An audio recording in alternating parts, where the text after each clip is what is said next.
Hello, everybody. This is Mike Martin from Casio, and we're broadcasting live once again. Today's topic is a live Q&A on the PX-S1000 and 3000. And joining me, as usual, we're practicing social distancing from about 820 miles to my east, Mr. Rich Formadoni. How are you? Doing pretty good, Mike. Hey, everybody. Thank you very much for joining us. Hope you all are doing well. Excellent. So we don't have a full agenda for today's broadcast, but we're leaving it up to the chat that you guys bring us. We're monitoring YouTube, Twitter, Facebook, and along with a couple Casio groups on Facebook as well. So broadcasting live. Joe's watching here on YouTube.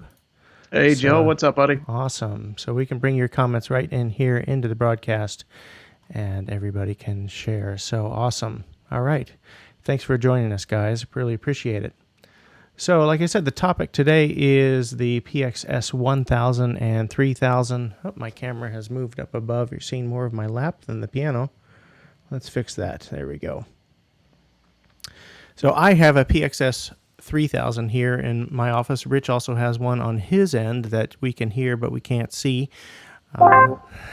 There we go. Thanks, Rich. And I guess I wanted to, dig into a couple things that are common between both instruments. In particular, the things that you can do under the hood of the piano sound that are so fantastic, specifically with the Acoustic Simulator. That's some of the magic and nuance that really makes that piano sound come to life. So I'm going to try and get connected so you guys can see my iPad. Ray Whitlock's joining us. Hey, Ray. Awesome. And Peter, welcome. Jamie, welcome as well. Great, guys. Thanks for joining us. So I'm just rearranging windows here on my desktop, broadcasting to all these different places at once has introduced a little bit of lag to my system, but I think we're doing okay. Please bring back the Casio MIDI guitar. All right.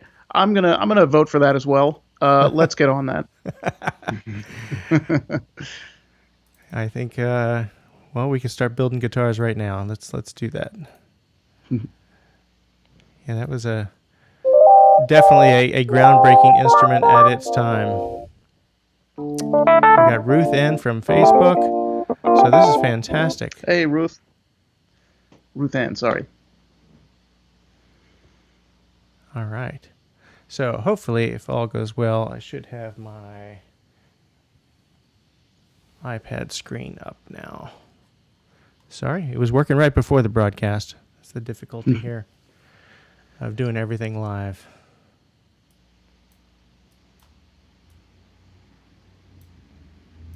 And there it is. Oh, we have my desktop.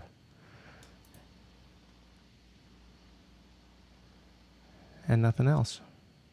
Awesome, guys. So far, so good. Is that where our iPad video was? That's where my iPad screen was. It's funny. It's all perfect 2 minutes before we go live. And then once that red light goes on, everything goes haywire. That's okay. Well, like I said, we didn't have a full agenda today with this video, but a lot of people have been requesting that we answer their questions on the PX-S1000 and 3000. So it's been a popular topic. So just a matter of me getting screen sharing to work on this end. So bear with me 1 minute. Welcome, Dave. Do you remember which Casio your first one was? My first was also a Casio. It was a PT1, also from 1980 something, and it's sitting on my desk in my office. Still works. All right. So what's interesting is the app, which is running for my iPad share, isn't showing up in my list of windows to share. So I guess we're going to skip the visuals, and just go straight to the piano itself and talk about everything we can do there. So, all right. We could also hold the iPad up in front of a camera, I suppose. Awesome. and everything. Rookie question. What do I need other than the wire to get the patches Rich made off the Casio Music Forum? Great Oh, question.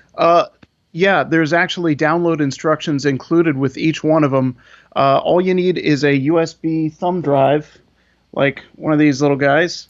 So what you want to do is go into this thumb drive and make a folder called Music Dat.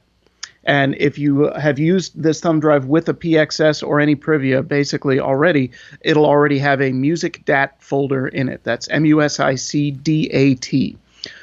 Just unzip, copy the file. It's a .rbk file, and there's 4 of them. So you can load them all in there. And then on the PX-S3000, you can go to, well, Mike, do we have the overhead shot? We can show the loading.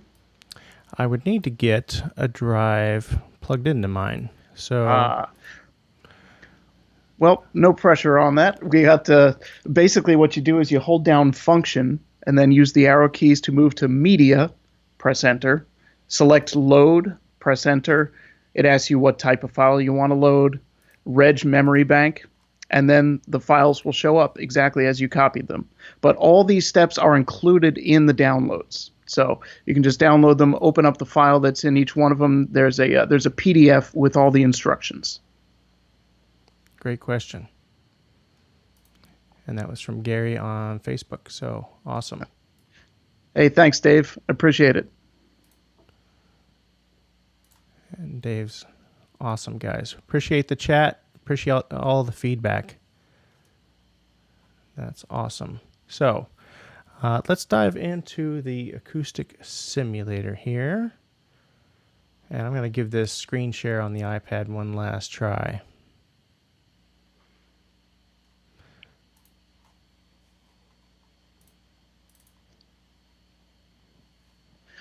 Jesse, we know what you're referring to there. That's not something that we can really talk about without divulging too much of the internal design of the instrument. So that test is not an accurate representation of how a Privia feels to play.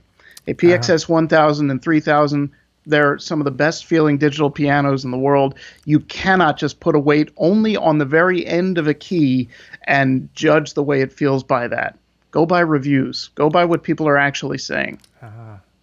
I know what video you're referring to, and that's exactly the way to put it, because no one plays the piano just with their finger at the edge of a key. And unless you're dealing with something with the full length of a grand piano, Right. such as our grand hybrid piano, every portable digital piano has a sacrifice in some way.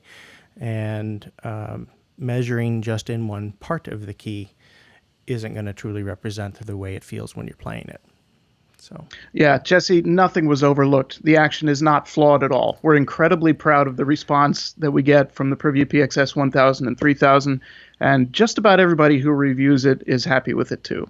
yeah, we think it feels amazing too. So, all right, we're 15 minutes in. I got the iPad share window up. I'm gonna try it one last time. Quinn, Quinn, how does the action compare to the CGP 700? I have that is the same. It's close, but most people that are reviewing the PXS say it's actually improved. So the CGP 700 uses our Tri-Sensor 2 scaled hammer action piano keys. The CGP 700, the PXS series uses our new natural hammer action, which manages to keep that great piano feel in an even slimmer, more compact case. So it's, we've been saying it's the slimmest digital piano in the world, and this sort of miraculous action is why. Essentially, if you're coming from a CGP 700, it should be a really easy transition to the PX-S1000 or 3000, and hopefully you'll enjoy it just as much, if not even more. Awesome. So I'm going to give that screen share one last try before I totally give up on it, and it looks like I finally got it to work. There we go. My goodness. It's like gymnastics to get all the cameras to work all at once along with a computer screen. So I have the iPad screen up.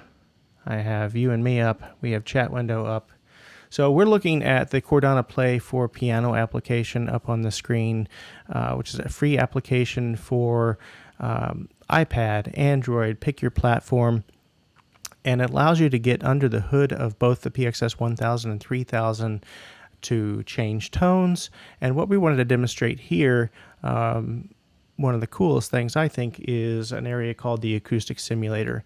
To me, this takes the piano sound here and really begins to take it to a whole new level where, frankly, most other digital pianos fall short. So here's the list of the parameters that you have in the Acoustic Simulator, and I'll describe them one at a time. First of all is string resonance, and pop in anytime, Rich. Okay. So string resonance is the first parameter. And as you see here on the iPad screen, everything is set to tone. That means we're using the preset tone value, what's stored in the PX-S1000 and 3000 when you select that preset. Now, we can override these settings, and when you override them, this is sort of globally overriding them on your instrument. So string resonance, some people also refer to this as sympathetic resonance, and that's when the harmonics of one virtual string sympathetically vibrate another. So let's go to this overhead view here real quick, and first I'm going to turn that up to the maximum volume level. And now we'll go back to this camera view. You can see what I'm playing, hopefully. Adjust this camera view. You can see more of my lap than the piano. So, and great, we've got Christian Cullens here. Awesome. All Hey, kinds of man. people here. So, if I'm just playing a C major chord and I'm just playing it so quietly that we can't actually hear it, okay? And what I'm demonstrating here is I'm just going to strike another note at the, you can see my finger here, one octave below, and strike another C. And you can now hear all three notes of this C major chord sympathetically vibrating. It's very, very slick. So if I were to play a note that's not harmonically in common with a C major chord, such as an F sharp, we don't hear these notes sympathetically vibrating. So why is this important? You know, when you're playing an acoustic piano, when you're playing the piano here on the PX-S1000 or 3000, as you move from chord to chord while you're sustaining one note and moving to another, it makes the instrument come alive. So that's this level of depth that the PX-S1000 and 3000 brings, and that's really makes it sound alive, like I said. So go ahead. Yeah. While we're going here, hi everybody who's still joining in. Hi from France. Bienvenue. Bonjour. Ray's first keyboard was a VL Tone VL1. See, that was like mine, the PT1, but you had the advantage of being able to cheat at a math test by bringing your VL Tone to class, because that guy has a calculator in it. Mine's just out of camera reach, so I'll have to grab it for a future webinar. Awesome to have everybody here. Definitely. Do you want me to talk about the next thing in the Acoustic Simulator? Sure, the damper resonance. Yeah. So damper resonance is another way that the piano sounds really come to life. When you hold down the damper pedal, or the sustain pedal, as we know it in keyboard land, the felts rise up off the strings and they're all free to vibrate.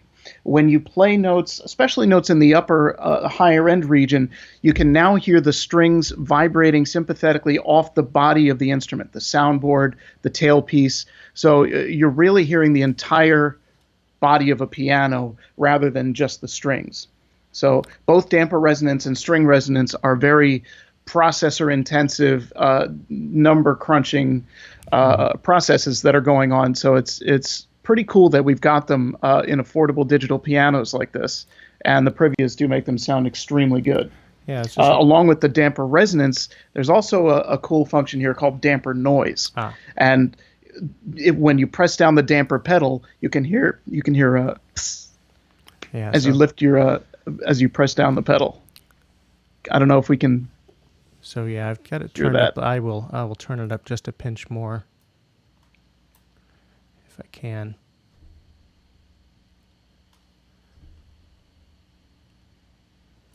So we're obviously exaggerating that effect. You probably wouldn't want it quite that loud in real time, but it's one of those elements when it's missing, the sound feels just somewhat empty. So Right. Yeah. It's like a psychoacoustic effect. You expect it to be there because it's part of the behavior that you experience while playing a piano. But if a recording engineer is recording you playing your Privia and they want to take those sounds out, you can turn them off if you want. And by default, they're at just the perfect level where you'd expect them to be with a piano. Not obtrusive, but present. And wow, having all these windows open at once is really lagging I guess it's the screen share that we haven't done before in one of these live webinars that's really bringing my computer to its knees today. So I can't change camera angles at the moment. Fun in live broadcasting. Hi, Marco from Italy. Yes, you will definitely enjoy the PX-S1000 when you get it. Bartosz from Poland, congrats on your 1000. Glad you love it. Reunion Island, can you help me? I'm not exactly sure where to send you for Reunion Island. We'll have to look into that. Nick, we did just speak about the topic you're covering a little earlier on in the video. So later, when the video is posted live, you can go back and do a quick rewind on that. Absolutely. All right, so two other things, and then I'm going to, in fact, actually, I turned off the reverb on the PX-S1000 and 3000. So there's no reverb here. I just wanted to demonstrate with the damper noise setting, or the damper noise and damper resonance turned up all the way. Yes. With my foot on the pedal, you can hear the whole body of the instrument resonate when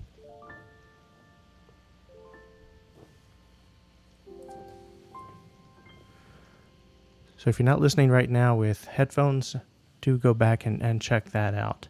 So there's two other parameters here in the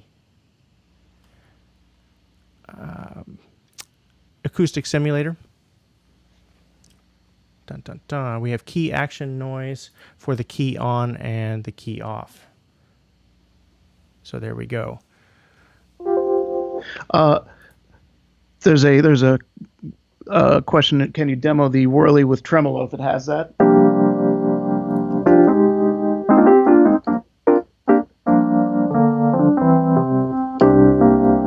Is my audio coming through okay? Yep, yeah, it's there.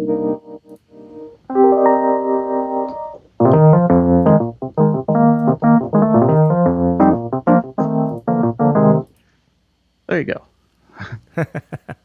Yeah, we have that. So I guess in summary, because I'm going to close the iPad screen window that really seems to be crushing my computer.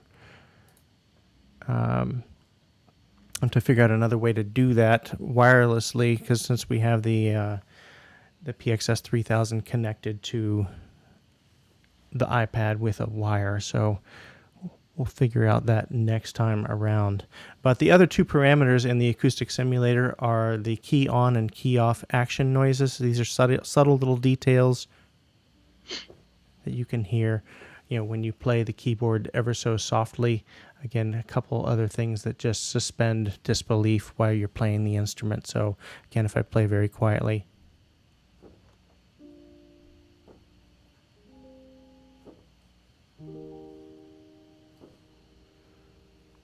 So that's a little bit about the Acoustic Simulator.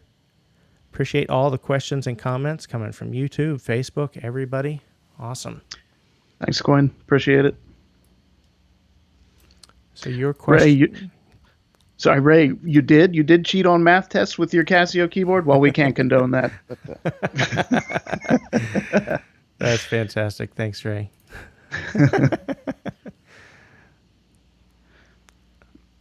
We always get the questions about new products, and I wish we could talk about what's happening in new product development at Casio, and unfortunately, we can't. We have to keep some things a surprise, but rest assured that our team in Japan is working hard on bringing you new products all the time. But the XWP1, one of my favorite products of all time, is unfortunately becoming one of those rare ones. but it is a diamond in the rough. I'm definitely hanging on to mine. So awesome. So early in the broadcast, we talked about Rich, and I did some recently as well. There's a whole bunch of sounds on our website, CasioMusicForums.com, where you can download registrations, different tones for your PX-S3000, load them in. We've got between the ones Rich did and the ones I've done, and the ones that other users have done, there's quite a library of sounds up there. So Gary's asking if there's an editor for the PX-S3000. The answer to that is no. Everything is done actually from the front panel of the instrument, although some things are done directly. You can use the Cordana Play for Piano app for iOS and Android. But the deeper tone editing aspects you need to do from the front panel. So if you like, we can dive into a couple aspects of that live on this video. So just hopefully my camera up above will be cooperative. Kevin, glad you're loving it. Hey, Christian, how are you, man? Yeah, great. Hey, Christian. Awesome. Yeah, there's the overhead view. Looks good. There we go. All right, so this is sort of a close-up view of the right side of the front panel of the PX-S3000 that I have here, and I'm just going to pick, for fun, maybe an electric piano tone. Which one's your favorite stock one, Rich? I love, let me see, for like a time-based piano, I do like Elect Piano 1 with that light phaser, sort of the Steely Dan vibe. Yep, that's the if one you're I've got. going more nice. For Worley, Amp 60s EP, because the amp model that's on there is really good. Okay, so let's take somebody through just starting with one of these sounds, the steps that you would go through to tweak this a little bit and make it your own. So the real trick is on the right-hand side of the instrument, this function button. If you press it multiple times, you'll see that the controls on the right-hand side are sort of context-aware. The third row of choices here give you options including DSP, knob assignments, arpeggio, split and layer, and more. To move my iPad just a little bit so we get some access to this. I'm going straight for the DSP section first. That's where that phaser effect is happening. And by default, it says here on the screen, tone. So what that means is it's using the preset effect that was stored with this tone. Now, if I hold that DSP button down for a moment, that's where I can get in and choose this phaser effect that's preset here and get in and modify it. So we can see actually that there's two effect blocks being used, the first one being phaser, and the second one is tremolo. So phaser, if I go in here, first option is to bypass that block entirely. We have a resonance parameter, the manual setting, and that's sort of the center point of where that phaser is going to sweep from. So if we lower that phaser is going to get a lot deeper sounding. There's also a rate, so we can make that really fast. And we also have a depth and waveform. So there's a lot of different choices in here to make this your own. I actually do prefer the triangle waveform for the electric piano phaser effect. You dial in that depth sound. One other cool trick is anytime you have a parameter on the screen, if you use knob 1, that will allow you to dial in the parameter adjustment without hitting plus and minus many times. So I can go back and adjust my rate. We can only play 2 chords due to copyright infringement. Sorry. I won't play that song anymore. There we go. So that's a quick way to get in and take a stock preset tone, make a couple adjustments in the preset effect. So one more thing we can do here is, instead of using the preset DSP effect, is you can go through the 99 different effect chains that are in here and choose your own effect chain, and then start getting in there and adjusting the parameters for each of the effect blocks. So some of them have some amazing effects. 46. Now it suddenly doesn't sound much like that original electric piano, but that's because we have a wah, overdrive, an amp simulator, and a delay happening all at once, and you have the ability to get in and tweak all of those things. So we saw a question coming in. Are the acoustic and electric piano samples the same for the PX-S3000 and the PX-5S? Not really. It's kind of a yes and no. There's some DNA from the piano that is shared among the two, but the PX-S3000 takes some of the technology from our grand hybrids, like the Acoustic Simulator, to really bring more life into it, and those samples have been dramatically enhanced for the PX-S3000. The electric piano samples are pretty different. They're definitely not the same preset tones. Some of the sample content is definitely different depending on the electric piano you're using. Yep, that's exactly right. The PX-S3000 also has some other samples beyond the electric pianos, like there's new string samples, there's new drum samples, a lot of things that aren't in the PX-5S, but the PX-5S excels in other ways. So be like me and have both of them. So Antonio keeps asking, where can I buy the instrument if I'm from Mexico? So Rich and I represent Casio America. I think, if you go to Casio.com, the primary site for Casio worldwide, you can find the distributor in your part of the world. So Joe says, come to Texas. There we go. There you go, buddy. That's why we have you here, Joe. Awesome. But here in the U.S., if you go to CasioMusicGear.com, there's a dealer locator. You can find all of our dealers and distributors in the United States and Canada listed there.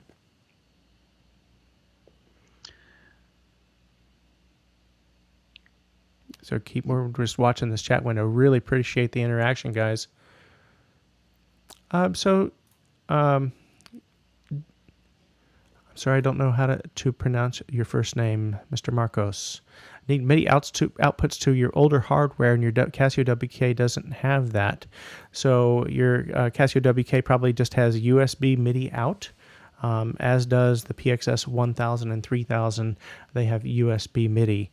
Depending on which model that you have, that model may or may not be class compliant. If it is class compliant, there are some devices from companies like iConnect MIDI and others that will allow you to connect your USB MIDI hardware to standard MIDI devices. So the only other way is to connect with a computer in between. Gary, you've got an interesting thing going on there. You've saved a Hammond bass split where you could speed up the rotary with the knob. Great. But whenever you go to that registration, you don't know how to get back to the regular presets. So there might be a freeze function turned on when you're switching registrations. There's a registration freeze function in the settings. You can have that ignore or pay attention to certain settings, like the knob assignments and DSP effects, whenever you change registrations. You might want to take a look in there and see if that's causing the problem. I would also suggest with the PX-S3000 is to make a registration. In fact, on mine, it's the very first one. It's registration 1. Bank 1, number 1, that is sort of a back to home base kind of registration. So that's going to get me back to my primary piano without any splits and layers. So without having to, remove the split, remove the layer and go back to an original tone, I can just select bank 1, preset 1, and I'm back to my regular piano without having to reboot or do anything else like that. I'm going to address a question real quick that Gregory is asking about when he dials in a custom DSP effect, that it disables the global reverb.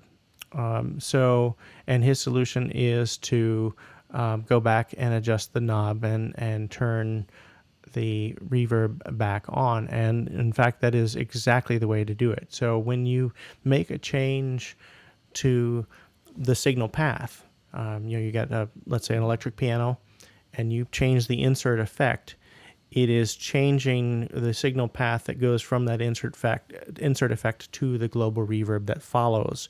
So dial in that insert effect, get it the way you want, and then use the knobs to adjust your global reverb amount, and then save that registration. So great question.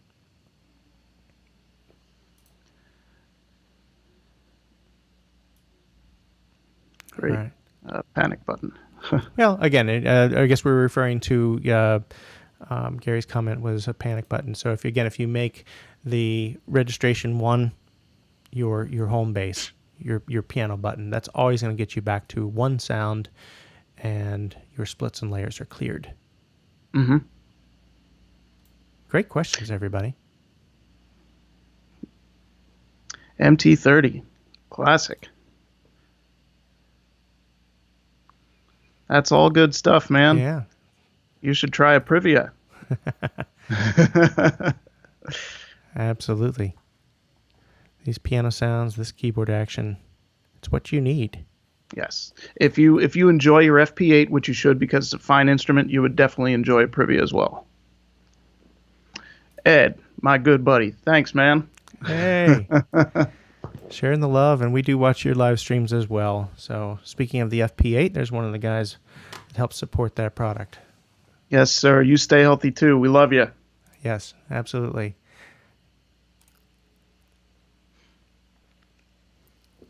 Love the questions, guys. Keep them coming. Might it be worth a quick tutorial on splitting and layering? Sure. Yeah. Let me just pull up that window here, and my dreaded camera keeps shifting a bit. You can see my trackball and everything. All right.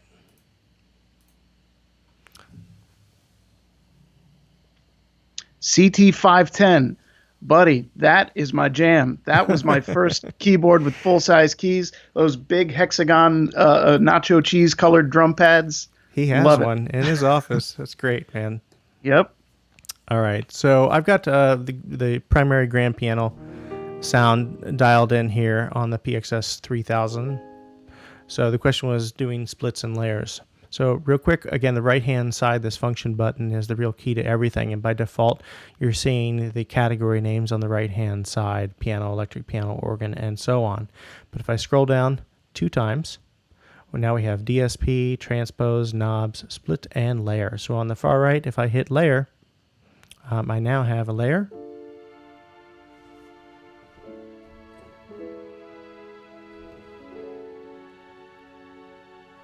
So, and by default, if you're starting from piano, it will automatically choose that slow strings preset to fit nicely behind that piano tone. Split is the button just to the left of that, and it will also default to a bass sound, acoustic bass. So I've got a bass down here in my left hand. So that's a simple split and layer. If you'd like to make changes to the tones, you sort of need to do that along the way. So I'm going to turn the split back off, and maybe let's pick a string pad instead of an acoustic string patch. So I'm going to go to the pad category, pick a cool, like a warm pad kind of sound. There we go. So then I could go turn my split back on and choose the bass tone to go with that. So if I didn't want acoustic bass, I could dial in a synth bass. Fretless bass might be cool.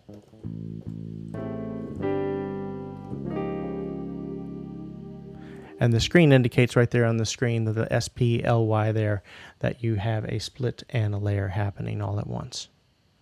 So just a few steps. One other cool trick, I'll go back to that split screen. If you hold down the split button, you can then choose the split point, and that split point is represented on the screen. So D sharp 3, E3, that's showing that the right hand sound starts at E3, and there's my bass at E flat. So it's really fast. Just hold down that split button, choose the key with your left hand where you'd like that split to occur. So Good stuff. Yeah, and then from there you can store that as a registration. Get back to it real quick. Phil from France, you just bought a PX-5S. What are the big differences between the two instruments? Great question. Congratulations. You are going to love that PX-5S. The PX-5S is going to give you more real-time control, more flexible MIDI controller functionality, and a more editable synth. More synth parameters to play with. You can do more in terms of sound design, whereas the PX-S3000 has our newest piano sound, our newest piano keys, this beautiful slim case with the illuminated touch sensor controls. The PX-5S allows you to dig in a bit deeper. So it's kind of a different instrument for a different type of player, especially if you're somebody who likes to dig in and create your own sounds from scratch or control things that are on your computer, which is not to say the PX-S3000 is any kind of slouch as a master controller, because it does high-resolution MIDI. It's got a great feeling keyboard. It does that job very well. Yeah, two knobs, your expression pedal input. Yep. Right. Yeah, the PX-5S has more real-time control in terms of knobs and sliders. The PX-S3000 does have that expression pedal input, which is nice. And Gary mentioned, he's asking if the PX-560 has any improvement in piano experience. Really, the PX-S3000 improves on the piano experience that we've had in previous generation Privias. So, right, as Rich said earlier, they're based off the same DNA. In fact, it's the same source instrument, but some of the nuance and detail, the sustain of the instrument, there's a lot more happening. Some great technology that Casio developed for our Grand Hybrid that has been brought into the PX-S1000 and 3000. And so the piano sound is definitely a step up, definitely a better experience on the 1000 and 3000 over the 560. But just as Rich was saying a minute ago about the PX-5S in comparison, the 560 does a lot of things that the 1000 and 3000 do not. So yes, one does not replace the other, and they each fit a unique need. Yeah. No crossfade choice. If you're referring to setting up zones and things like that, no, it doesn't allow you to crossfade the way a PX-5S would. If you're talking a little bit about how the linear morphing technology works on our pianos, that's getting super deep. I'm guessing you're not talking about that. But I think he was talking about the splitting of the keyboard. I believe what he was talking about, having the bass maybe fade out. So the split point is a hard split there. And yes, Gary, that's the solution right there. You just got to have both. Yeah, if you look behind me, there's my PX-5S right there behind me. And yeah, both fit different needs. So we agree completely. Awesome. Split. Yeah, the PX-560 is organized the way the PX-S3000 is, where you have upper and lower instruments, kind of like in a Ranger sort of mentality. The PX-5S is very much more freeform. You can create 4 different zones and arrange them wherever you want all across the keys. Mike, let me know if I could be wording that better. Yep, that's exactly right. So Greg on YouTube has got a great question here about when you're layering sounds. Thanks, Bill. And which one is utilizing the DSP effect. So basically on the PX-S3000, your DSP effect is on your primary sound, the sound that you have selected first. So if it's an electric piano and you want that phaser effect, or it's an organ tone and you want that rotary speaker effect, That's the one that you want to have selected first, and then your supplemental upper tone, which would be your layered tone, maybe a pad or a string, or maybe, you know, if you're layering piano, electric piano together. But that secondary tone won't have the DSP effect. So, hope that answers your question. So Heel's asking, can you get Casio MIDI software from the net? So all Casio products for the last, I'd say roughly 8 years, have been USB class compliant. You don't need to install drivers. They simply work. I believe that started with the Privia PX-150 series. Might have started with the PX-130 before. But most products made in almost the last 8 years do not need any software to work with your Mac or PC. They simply work. If you have an older product, maybe a PX-575 or something like that, then you'd have to download them from Casio.com. That's where you find them. Mike, our audio was a little bit rough for a second there. Did you talk about Gregory's question about layering and effects? I did, and hopefully... Hopefully they heard my explanation. So I mentioned that, definitely the primary tone is the one that has the control over the effect choice. Right. Probably my connection. All right. Well, meanwhile, I can hear the trucks and everything driving by, the Harleys driving by outside your place. So Ray's mentioning Cordana Play for piano is his favorite way to do that. Yeah, for fast splits and layers, Cordana Play for piano is a fantastic app. Definitely. All right. Hey, XWP1 is a great keyboard. I recommend you buy one too. Awesome. And Gary says he heard my explanation. So Skype is not coming through at your end.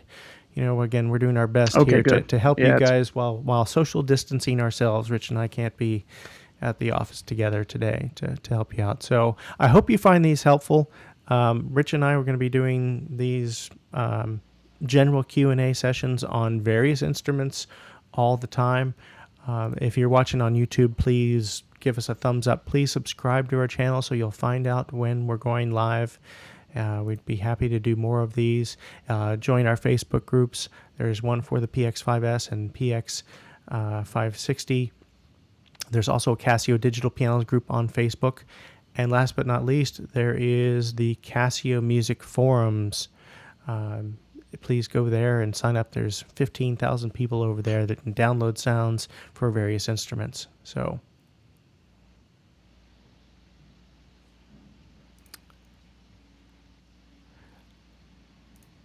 Gary is asking...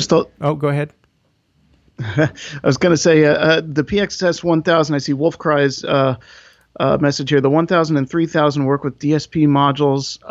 Just to let you know, the 3000 is the one that has DSP. The 1000 does have our beautiful hall simulator and a couple of effects that are sort of preset into certain sounds, but the 3000 is the one with the big collection of DSP modules. Yeah, so you can't modify them on the PX-S1000.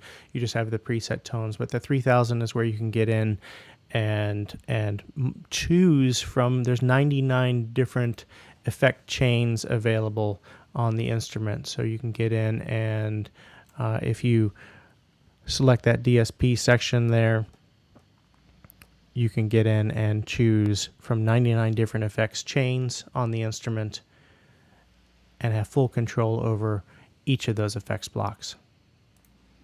Oh, Gary, can you load a sheet music file into Cordana? Yes, you can, depending on which version we're talking about. Cordana Play for Piano has a sheet music, a PDF notation reader. It can basically read any PDF file that you load into it. Looks especially great on a larger size tablet like an iPad or an Android tablet. You can swipe to turn pages. You can also use the damper pedal to turn pages. And if you have our optional SP34 3-pedal unit, you can set the damper pedal to go forward and the soft pedal to go back. And it also works with Bluetooth page turning tools like AirTurn.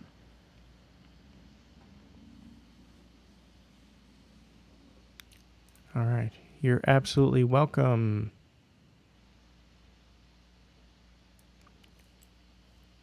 So I was going to try to get the screen share view of my iPad up on the screen. It's not being real cooperative, but yeah, Gary says, nice like turning pages with the pedal. Absolutely. And Cordana Play for piano will take care of that for you. Gregory, yes, the arpeggiator it can work on only one layer. For example, I'll go to a sound here. Here we go.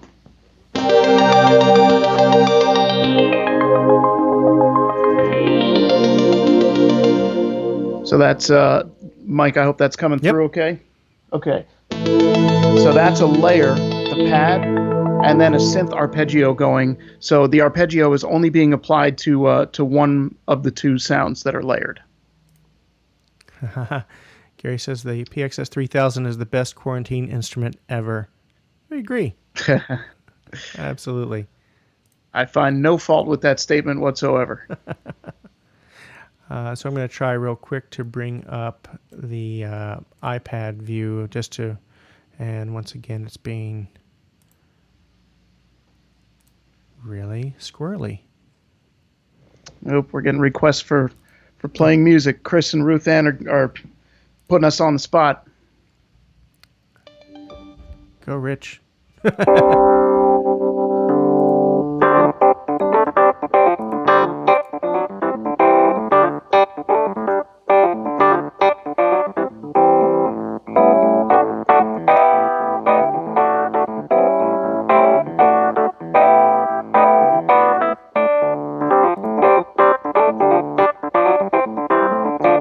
There's some random electric piano blues for you. The quarantine blues. I was actually thinking of calling it that. That's one of the electric piano sounds, by the way, that are in the new registrations that you can download from Casio Music Forums. Play the concert grand piano sound while I'm working on my Steinway C. You know, you can't hijack a live stream, so we can provide you background music, Chris. But just because you asked so nicely.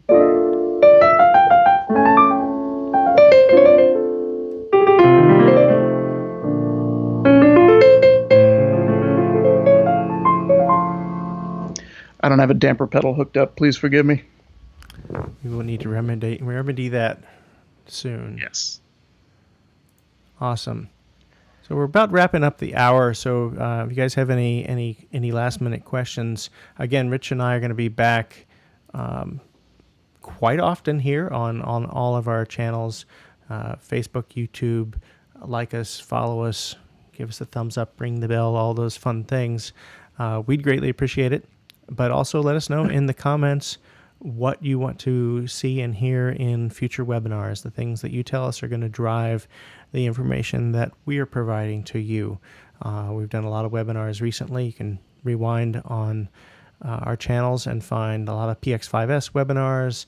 We've already done several on a variety of features of the 3000, but there was a request for us to do more, so that's why we're here today.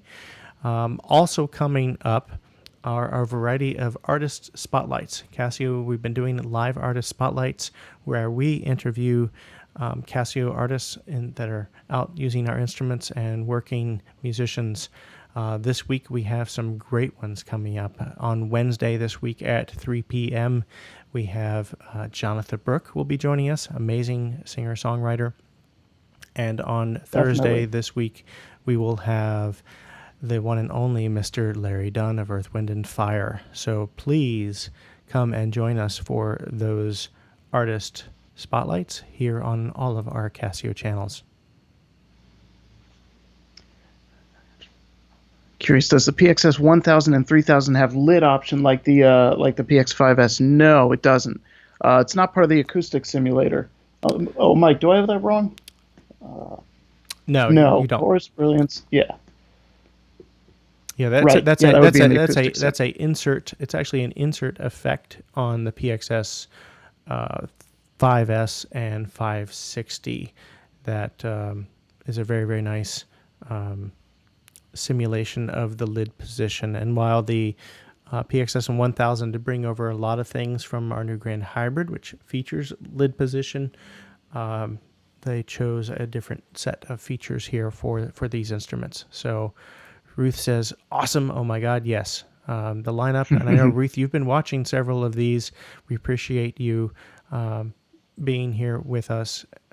So the lineup this week is great, and we have more people coming soon next week. And Phil, why did we? Phil is asking, why do we choose that time? So we're doing them at 3 p.m. Eastern time in the United States. So this is, I guess, the time that we chose to do them every day. And, of course, if you miss it, you'll be able to watch the replay at any time. So, how's the speaker output compared to the PX560?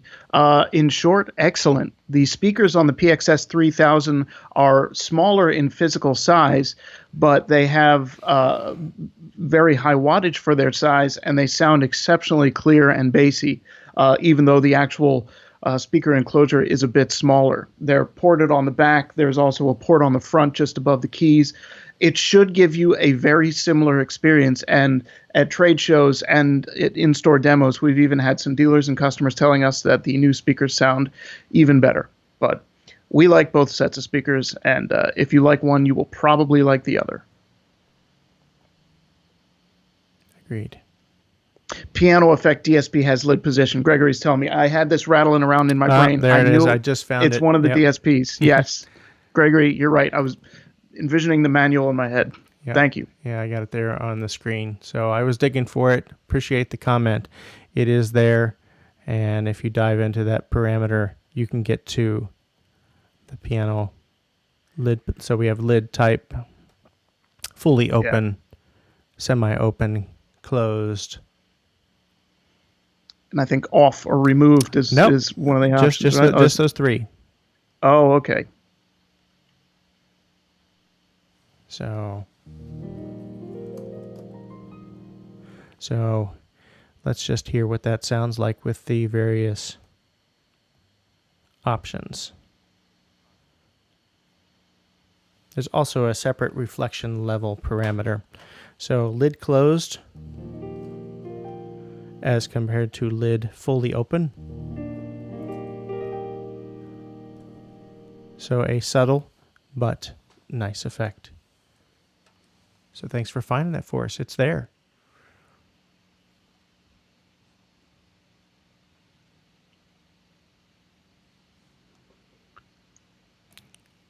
All right. Glad we were able to answer your question. Yeah. It appears we've done our jobs. That's what we're here for, really, to address your questions, guys. So, again, those artist spotlights and those of you asking for performances, Rich and I are here to answer your questions. And although we do obviously play some things for you, we're here to answer your questions today. But during our artist spotlights, we've been getting some performances. Last Friday, we had Miss Elisa Witt, amazing performance from her. Jonathan Brooke is definitely going to play for us on Wednesday. Who knows what Larry Dunn will do with us on Thursday. We're a little frightened. So, awesome, guys. All right, I'm taking one last look at the comments and the chats, guys. Really appreciate you spending this hour with us. Like and subscribe, and we will definitely do more of these in the future. So, Rich, unless you have anything else, I think that's going to wrap up our time here today. Yeah, I think this is a good spot to stop. All right. So, for now, broadcasting from our temporary locations in the Chicago area and New Jersey, where Rich is, we really appreciate you joining us for this hour of Inside Casio. My name is Mike. That's Rich Formidoni. And thanks very much, guys. Next time. Thanks, guys.